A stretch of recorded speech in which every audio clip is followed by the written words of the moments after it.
Bon après-midi à tous. Julie Larouche, journaliste culturelle et animatrice à Radio-Canada Saguenay-Lac-Saint-Jean. Très contente d'être avec vous cet après-midi. Le 57e Salon du Livre tire à sa fin. Dernier entretien sur cette scène. Et c'est tout un honneur d'être en votre compagnie. Bonjour, Moustapha Fahmy. Bonjour, Comment bonjour allez-vous? Julie. Très, très bien, merci. Vous avez fait le lancement au Bouquiniste vendredi dernier de La promesse de Juliette, publiée à la Peuplade. Comment ça s'est déroulé? Ah, très, très bien, vraiment. Moi, j'avais peur que les gens ne viennent pas à cause des restrictions et tout ça, mais finalement, on avait une cinquantaine de personnes, de blocs de 25, et c'était très, très chouette, très, très agréable. Dans quel état d'esprit êtes-vous lorsque vous lancez un nouvel ouvrage?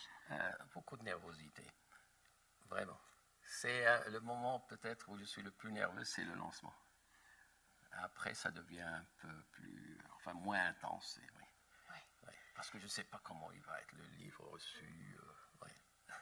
J'aimerais que l'on replonge dans le contexte d'écriture, qui a été particulièrement difficile, voire éprouvant. Oui. Pourquoi?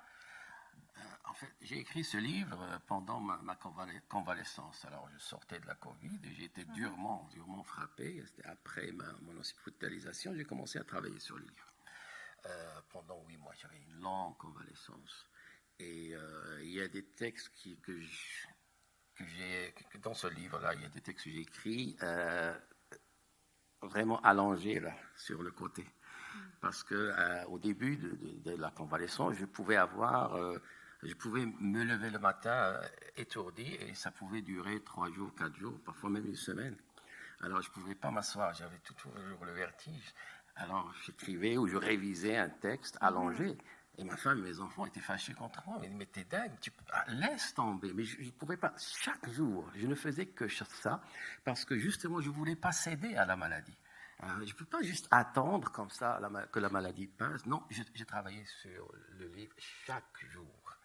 Et c'était très, très difficile, mais je m'accrochais et je crois que c'est le livre qui m'a aidé vraiment à m'en sortir, oui.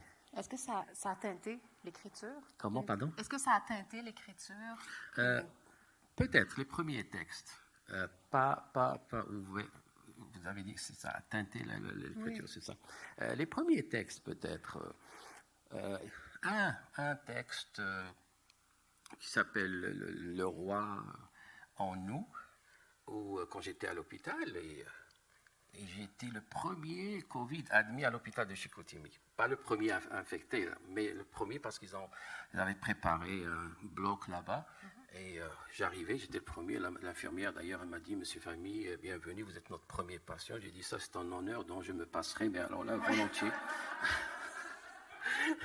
Et comme j'étais seul, et j'avais des images de ces vieux qui étaient on connaît les histoires, un peu d'horreur. Et là, j'ai découvert pour la première fois qu'il y avait pire que la mort. C'était de vieillir dans la solitude et l'indifférence. Et dans ma lecture du roi Lear avec ses filles, j'ai dit, tiens, ça c'est une nouvelle lecture. Finalement, le roi Lear a donné son royaume à ses filles pour qu'elles prennent soin de lui pendant sa vieillesse. Et c'était pas un geste comme ça fou, non réfléchi. Alors indirectement, oui. Mais pas ouvertement, jamais. Parce que ce soit dans ce livre ou dans la leçon de Rosaline, je parle de sujets actuels, des choses qui nous concernent, mais je ne les nomme jamais. Pourquoi? Parce que je ne veux pas provoquer des réactions chez les lecteurs, je veux provoquer des réflexions. Et quand on nomme la chose, on a la réaction, pas la réflexion. Moi, je veux que les gens poursuivent leur propre réflexion plutôt que de réagir à ce que je dis. La promesse de Juliette. Oui.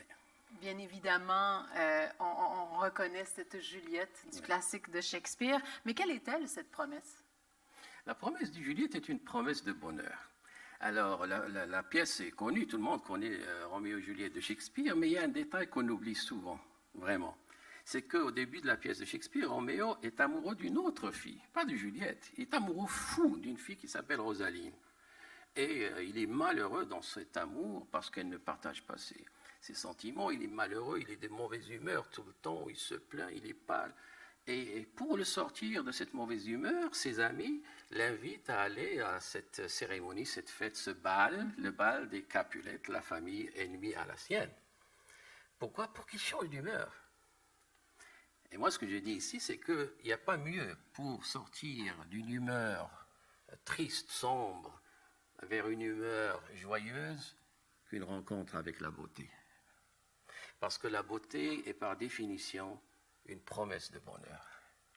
Si les belles personnes et les belles choses nous attirent, c'est parce qu'ils nous promettent implicitement des moments heureux en leur présence. Alors, lorsqu'il rencontre Juliette, c'est une rencontre avec la beauté et tout change. À la fin, bien sûr, il se suicide. Et il se suicide une semaine seulement après leur rencontre. Et pourquoi ils se suicident? Une semaine, ils n'ont encore rien vécu. En fait, ils se suicident parce que leurs deux familles leur ont refusé, enfin, les ont empêchés de vivre tout ce qu'ils ont imaginé vivre.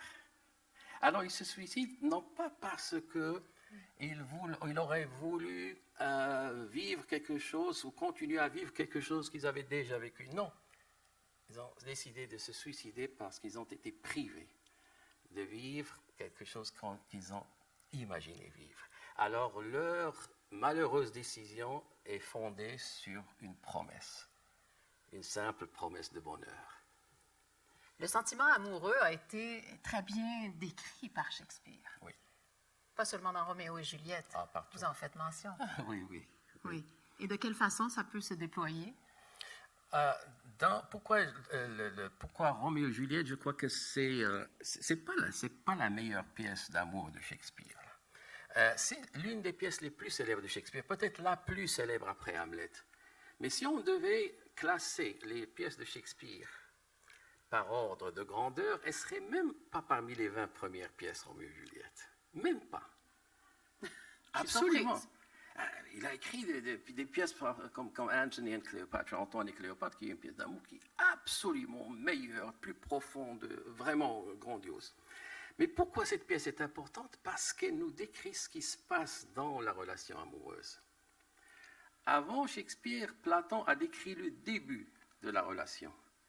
Le tout début, ce qu'on ressent au tout début, cette première passion, lorsqu'on est vraiment, on se sent comme deux parties du même corps. Et qu'est-ce que c'est?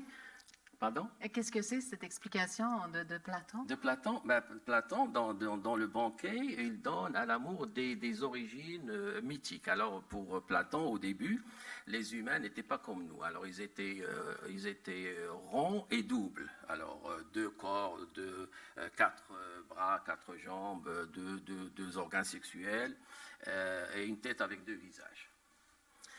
Et les êtres humains, parce qu'ils étaient comme ça, ils étaient forts. Et cette force leur a donné beaucoup d'assurance et d'arrogance. Alors, ils ont même essayé de s'en prendre aux dieux. Les dieux n'ont pas accepté d'être comme ça, provoqués et défiés par de simples mortels. Alors, ils sont allés voir Zeus, qui est le dieu du ciel, et ils ont demandé à Zeus de sévir contre les humains, de les punir pour leur arrogance et leur impudence.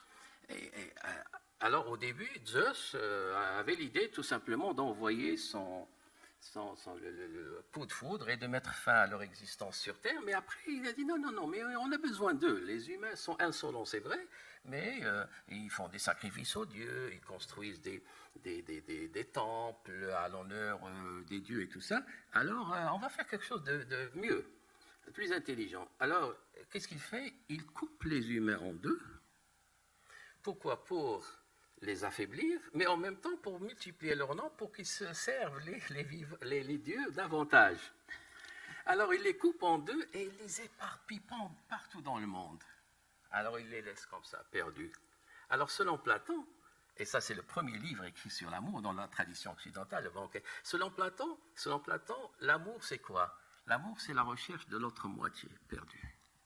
Alors on tourne, et lorsqu'on rencontre notre moitié, quelque chose nous dit que c'est notre moitié. Alors l'amour, c'est la recherche de la complétude. Mais Platon décrit juste le début. Ça, c'est ce qu'on ressent au tout début de la relation amoureuse. Shakespeare, il décrit le reste. Et ce qui, rapidement, bien sûr, parce qu'on n'a pas le temps d'élaborer, alors pour Shakespeare, l'amour commence lors d'une rencontre avec la beauté. C'est essentiel. Sans la rencontre avec la beauté, on ne peut pas tomber amoureux. Mais ici, il faut être clair. Par beauté, il ne faut pas comprendre une certaine apparence physique qui répond à des critères esthétiques précis. Ce n'est pas ça. La beauté, il faut la prendre dans le sens large, c'est-à-dire un certain charme, une certaine élégance, une certaine manière d'être qui promet à celui qui la voit plus qu'elle ne lui montre. Qu'est-ce qu'elle lui promet? Le bonheur, des jours heureux en sa présence. Alors il commence, l'amour se déclenche lors d'une rencontre avec la beauté et s'exprime en poésie. Et là encore, la poésie dans le sens large. Et tout le monde ici, j'espère que vous avez tous eu cette expérience, sinon c'est très malheureux. Vous êtes tous tombés amoureux et vous allez voir que le moment où on tombe amoureux, la première chose qui change chez nous, c'est notre langage. On passe subitement du langage direct de la vie quotidienne à un langage oblique, le langage des fleurs, des symboles, des chansons, des cadeaux, des poèmes. Pourquoi? Parce que l'amour ne peut pas s'exprimer dans le langage de la vie quotidienne. Il faut qu'il s'exprime en poésie, dans le sens large du terme. Maintenant, l'amour se déclenche lors d'une rencontre avec la beauté et il s'exprime en poésie, mais il se développe en imagination. L'idée du coup de foudre, c'est juste une métaphore. On a besoin d'imagination pour que l'amour grandisse et se développe. C'est pour ça que Roméo et Juliette se suicident, parce qu'ils ont imaginé tellement de belles choses à vivre que le moment où ils se sont retrouvés dans une situation où ils sont privés de ça, ils se suicident. Alors, la mauvaise nouvelle dans ça, c'est que les gens qui n'ont pas d'imagination n'ont aucune chance de vivre un amour profond. Aucune. D'ailleurs, les gens qui n'ont pas d'imagination, ils confondent l'amour et le désir. C'est pas la même chose. Alors, ils peuvent désirer, mais ils ne peuvent pas aimer profondément. Impossible. Que c'est beau. Merci, n'est-ce pas? Vous décrivez si bien l'amour dans La promesse de Juliette. Vous abordez aussi plusieurs autres thèmes. Vous en avez fait mention avec le roi Lear sur la vérité. Cette grande question, toute vérité, oui, est-elle bonne à dire? Et c'est Shakespeare qui a la réponse, encore une fois. Absolument. Alors, le roi Lear, c'est l'histoire d'un roi qui divise son royaume entre ses filles, mais avant de procéder à la division, parce qu'il est trop vieux et tout ça, avant de procéder à la division, il demande à ses filles de venir devant toute la cour, là. Vraiment, tout le monde est là, y compris 2 rois qui sont des invités, et il demande à ses filles de lui dire combien elles l'aiment, devant tout le monde. Et s'il est satisfait de la réponse, alors là, il va donner à chacune sa part en fonction de degrés de satisfaction. Alors, la première, Goneril, elle lui dit ce qu'il veut entendre et il lui donne sa part. La deuxième aussi. Il arrive à la troisième, Cordelia, qui est sa préférée, vraiment. Alors, même sa façon de lui parler est différente. Il lui dit, "And now our joy", et maintenant notre joie. "What have you to say to deserve a third more opulent than your sisters?" Qu'est-ce que tu as à dire pour mériter un tiers plus opulent que celui de tes sœurs? Elle répond, "Nothing, my lord." Rien, mon Seigneur. Nothing? Nothing. Alors, il ne comprend pas, il est un peu choqué, il est gêné devant tout le monde. Alors, il dit, "Speak again." Elle lui dit, bon, elle refuse, et à la fin, il lui dit, "Écoute, I love your majesty according to my bond, no more, no less." J'aime votre majesté selon mon lien, c'est-à-dire mon lien de parenté. Vous êtes mon père, je vous aime comme un enfant aime son parent. Ni plus, ni moins. Ça, c'est la vérité. Alors, pour lui, c'est de l'insolence. Il dit, "So young and so tender", si jeune et si peu tendre. Elle répond, "So young, my lord, and true." C'est-à-dire que moi, je dis la vérité. Moi, je ne suis pas comme ces hypocrites de mes sœurs qui disent n'importe quoi pour aller chercher leur part du royaume. Moi, je dis la vérité.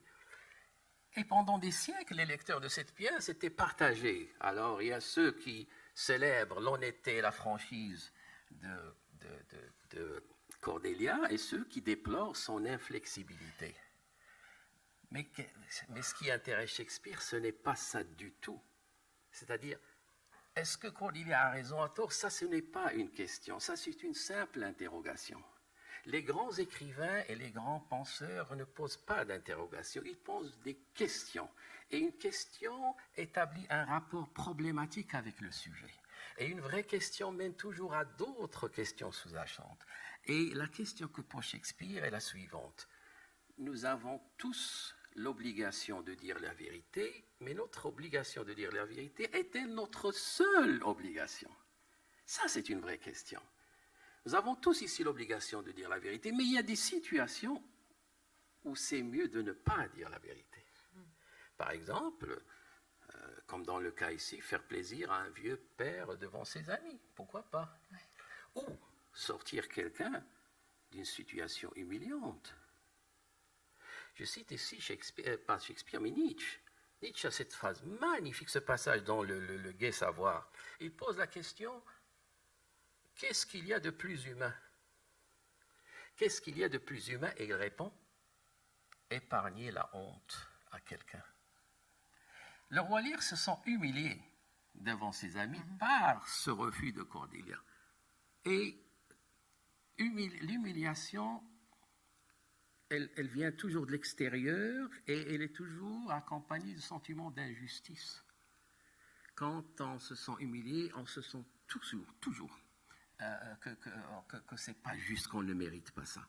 Alors, même si son intention à elle, ce n'était pas ça du tout, peut-être que ce n'est pas une humiliation, mais lui, il l'a ressenti de cette façon. Alors, la question de Shakespeare, est-ce que toute vérité, est-ce que notre obligation de dire la vérité est notre seule obligation? Et la réponse, c'est non. Il y a des situations où il vaut mieux ne pas dire la vérité. C'est votre deuxième livre en français. Oui.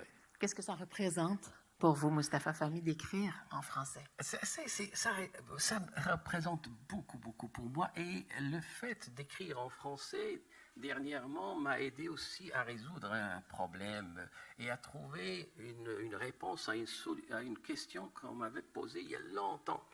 Lors de la publication de mon premier livre en arabe, c'était un recueil de poésie dans les fins des années 80, et un journaliste m'avait posé la question, il m'a dit, mais pourquoi vous écrivez? C'est une question classique, un peu, on pose ça toujours à tous les auteurs. C'est légitime. C'est ça, pourquoi vous écrivez? Et j'étais jeune et j'étais tellement sûr de moi, alors j'ai sorti toutes sortes de théories compliquées avec des mots très sexy à l'époque, et j'étais sûr de mon truc.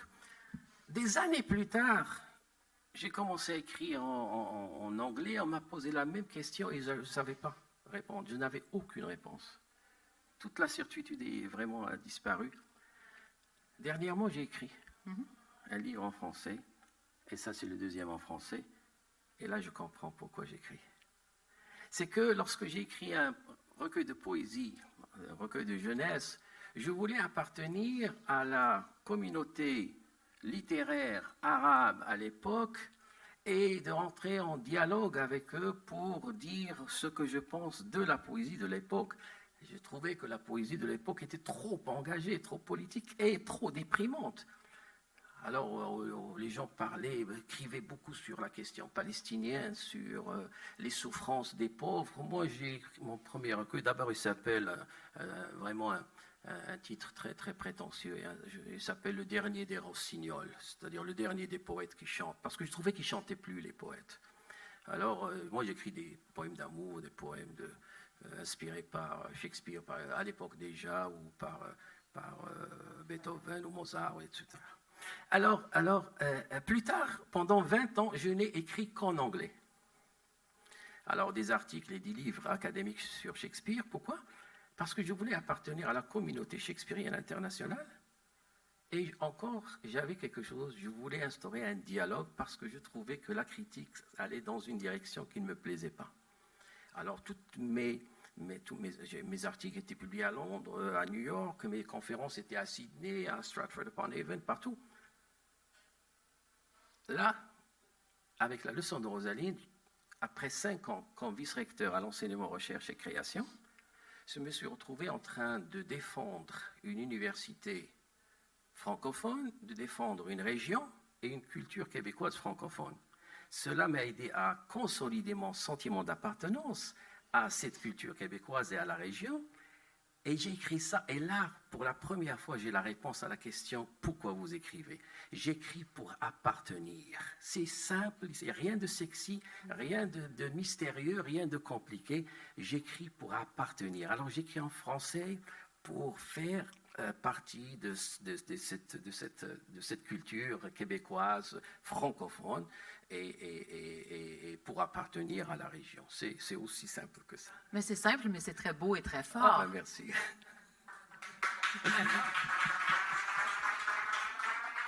Avez-vous une garde rapprochée, un comité de lecture, lorsque vous avez bouclé l'écriture?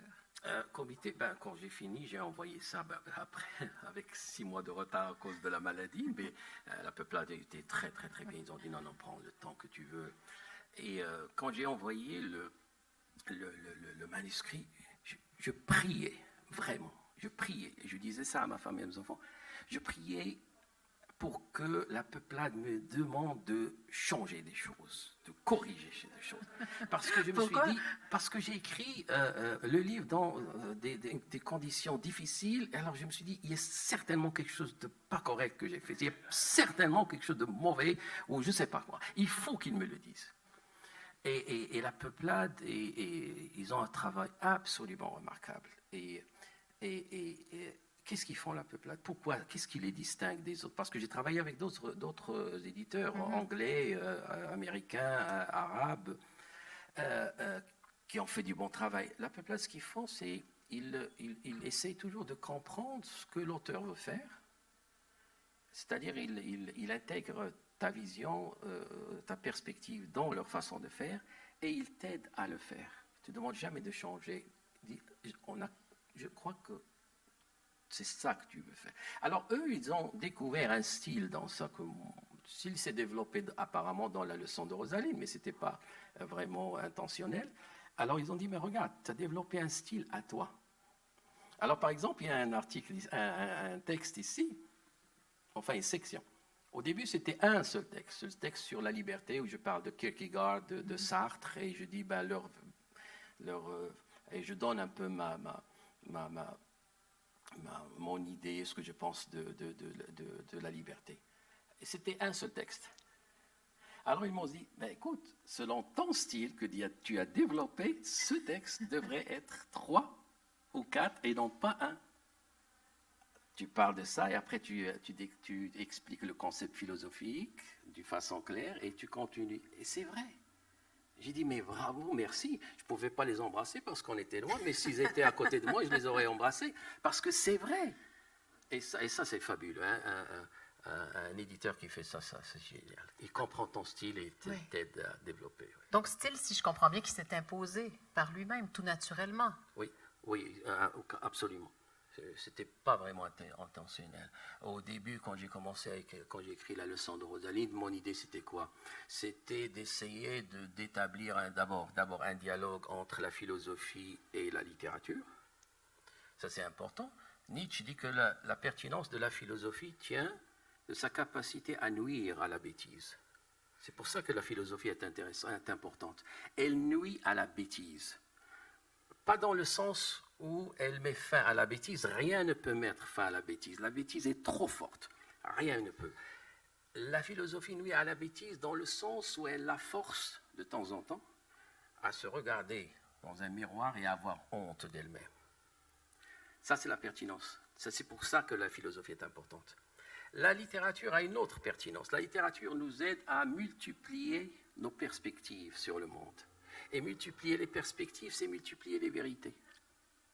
Alors pourquoi j'essaie toujours de combiner les deux? Alors la philosophie me protège de la bêtise et la littérature me donne accès aux vérités.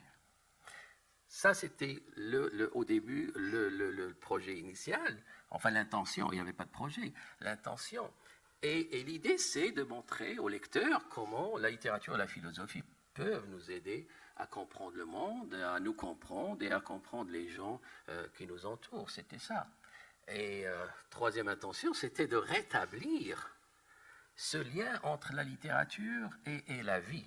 Ce lien qui a été brisé Dans les années 60 et 70, avec la théorie littéraire moderne, avec les structuralistes et les post-structuralistes et les déconstructionnistes et tout ce monde-là, ces gens-là ont rendu un service à la littérature, c'est sûr, parce qu'ils l'ont quand même libéré de la naïveté des critiques romantiques, mais le prix à payer était trop élevé. C'est qu'ils ont cassé, ils ont brisé le lien entre la littérature et la société, et la littérature et la vie. La littérature, et ils l'ont rendue une affaire d'experts qu'on paie très cher pour qu'ils nous parlent dans un langage hermétique de choses qu'on comprend juste entre nous à l'université. Or, à travers l'histoire de la littérature n'a jamais été une affaire d'experts. Jamais. C'est juste notre époque. Depuis Homère, la littérature est une affaire du peuple. Maintenant, on me paye beaucoup d'argent pour que j'explique Shakespeare. Mais Shakespeare, le théâtre de Shakespeare, les gens qui allaient au Globe Theatre à Londres pour assister aux pièces de Shakespeare, c'était un mélange. Il y avait des intellectuels, il y avait des prostituées, il y avait des pickpockets. Et tout le monde était là pour apprécier Hamlet et King Lear. Ce n'était pas une affaire d'experts. Au XIXe siècle, les gens lisaient Balzac et George Eliot ou Jane Austen ou Dickens autour d'un feu de foyer à haute voix, la famille. Ce n'était pas une affaire d'experts. Ce sont malheureusement les universitaires comme nous qui l'ont rendu comme ça. Alors j'ai essayé un petit peu de rétablir, d'une façon très modeste bien sûr, ce lien entre la littérature et la vie. Mais je vous l'ai écrit cette semaine et je le répète sur scène aujourd'hui. Vous êtes un guide précieux, Mustapha Fahmy, donc cette accessibilité-là, elle est primordiale pour vous. C'est la chose la plus difficile. D'ailleurs, quand je disais que je travaillais chaque jour, alors que j'étais encore malade, je travaillais parfois sur un seul paragraphe. Tout à l'heure, on l'a entendu, Yvon en a parlé. Pour moi, la maturité d'un auteur doit se faire dans la simplicité. Un auteur doit viser la simplicité. La simplicité, pour moi, est le plus haut degré de maturité dans l'écriture. Et pour moi, un écrivain ou une personne tout simplement qui devient de plus en plus complexe avec le temps, c'est une personne qui se développe dans le mauvais sens, vraiment. Cherche vraiment cette simplicité, cette pureté qu'on trouve un peu dans les dessins japonais, cette pureté de ligne, vraiment simple et claire et pure. Ça, c'est très difficile à atteindre, très, très, très difficile. À chaque fois que je trouve un mot et je dis ce mot peut-être n'est pas accessible à tout le monde, je le change pour aller vraiment chercher cette simplicité dans la structure de la phrase et aussi dans l'idée. C'est difficile quand on écrit par exemple un texte sur Heidegger. Les gens qui connaissent Heidegger, c'est indigeste, c'est le philosophe le plus difficile au monde. Alors pour prendre cette pensée qui est très profonde et l'expliquer d'une façon claire et simple, ça c'est difficile, vraiment. Oui. En terminant, vous irez en France et au Maroc très bientôt. Oui. En quelques mots, qu'est-ce qui vous attend au cours des prochaines semaines? Des rencontres dans des librairies, c'est tout, pour présenter le livre, pour signer, pour donner des conférences. Alors, j'ai des rencontres à Paris, à Rochefort, à Tanger, oui. Vous appréciez ce genre de tournée? Oui, absolument. Oui.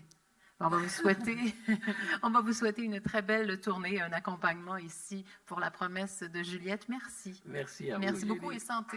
Merci. Santé à vous. Santé à vous tous.